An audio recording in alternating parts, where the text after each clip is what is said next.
KGUN 9 on your side first warning weather with Chief Meteorologist Erin Christiansen.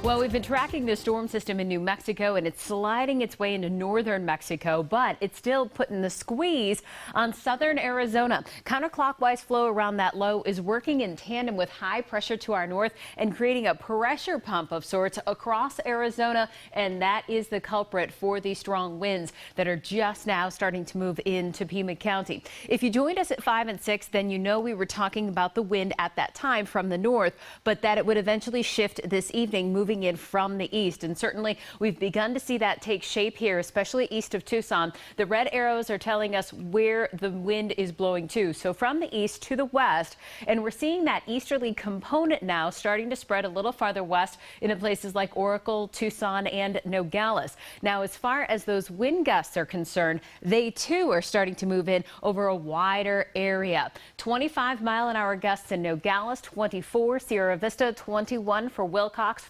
40-mile-an-hour gusts for you right now in the Douglas area. Now, we're not feeling any gusts or reporting any at Tucson's airport just yet, but we're starting to hear a lot of noise out there. Lots of trees waving around. The rafters here at the station on the east side of town have been sort of shaking and rumbling. So we know that that wind is starting to move in, and it's really going to take hold here shortly after midnight. We're expecting those gusts even in the Tucson area up to 40 miles per hour. And this wind, which might seem a little unusual, is going to stay elevated overnight. So by tomorrow morning, still looking at gusts from the east up to 35 miles per hour. As you're headed out for lunch tomorrow, 40-mile-an-hour gusts again, still moving in from the east. So a wind advisory has been posted. It is now active, and it takes us all the way through tomorrow afternoon. It covers the areas you see highlighted in the light brown color here across most of Cochise County, and certainly in the mountains of southeast Arizona. Basically above the 5,000-foot level is where we're expecting the wind to be the strongest, but that's not to say that we won't still feel some pretty strong gusts even in those valley locations.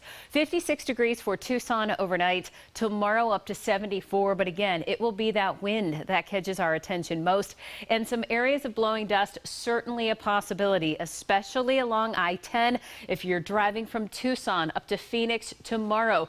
Give yourself a little bit more time in case you encounter some of those areas of blowing dust. 62 for a high in Wilcox, the same Sierra Vista, 79 for Sells, 73 Oro Valley, 72 for Green Valley. Here's a look at the 7-day forecast now. Once we move beyond this wind over the next 24 to 48 hours, then our attention turns to a storm that will bring us some rain, a 20% chance by Sunday, 40% chance by Monday, and temps dropping into the 60s next work week.